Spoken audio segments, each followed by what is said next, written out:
know what the fitness of the person who holds the office. That's right. Come after our kids. Come after our children. Trump must make a choice. Trying to start a draft. Either he should release his tax reforms and divest all of his financial interests and tell the American people that he's in charge and consulting with the military, making decisions that is best for the national interests and not throwing us into a world war, or relinquish the office. I need you to hear this. I need you to hear this. Or relinquish the office he holds. You got to be able to recite this.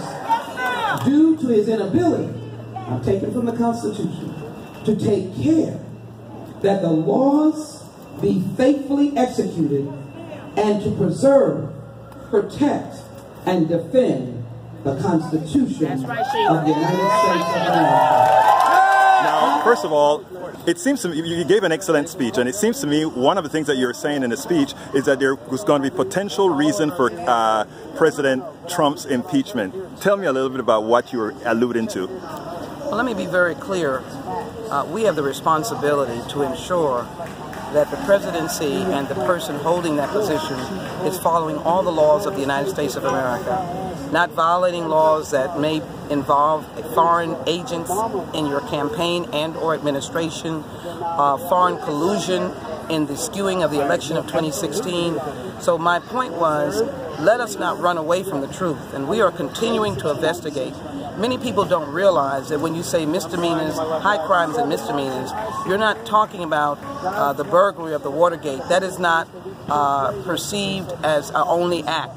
People understand that a burglary is a crime, but it can also be a violation of the public trust. And so there are questions about the public trust of this administration, particularly the charge against the former president of a felon of wiretapping the individual at Trump Tower.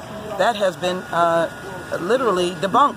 And that is an accusation that has not been, in essence, taken down by this administration. We can investigate that. That can be a violation of the public trust. So I want the American people to understand this is not a reckless attack on an individual because you may or may not like them. I have no angst, no dislike against the president, his family. I wish him well, but I do have a love, a deep abiding love for the American people, for Houstonians and Texans, and those men and women who put on the uniform and ask no questions. It is the brass, and then it's the men and women who just take orders. We have to make sure we have a functioning government, and to do that, the Congress must do its job. There was no lacking in threats to impeach President Obama by individuals on no facts.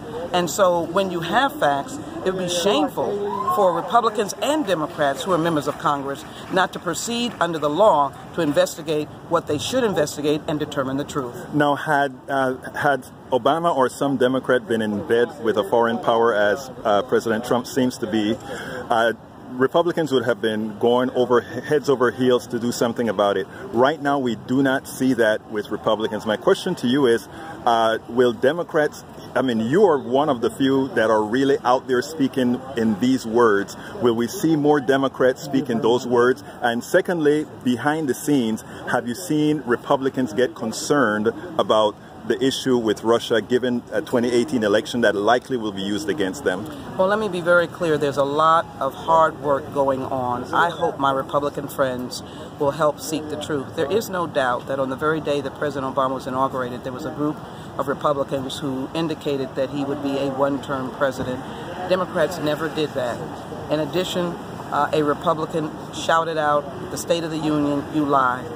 Democrats have never done that. We have protested. We have, in years past, stepped out, but we have never done that. And so now it's not about Democrats and Republicans. Your question is absolutely right. It is about who is for the American people and who is going to insist that the tax reform be released.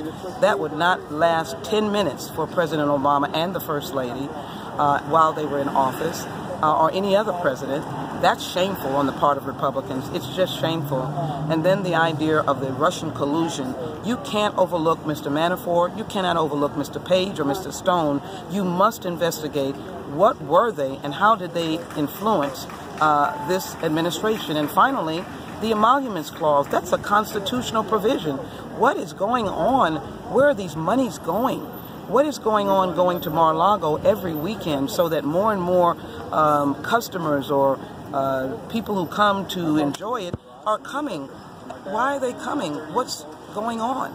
And I believe in order to serve the American people, to protect Social Security, to make sure we have affordable care for the American people, to make sure that we have the right direction for our military, we've got to have a president that has no other interest but that of the national security interest and the national interest of the American people. Thank you so kindly. Thank you.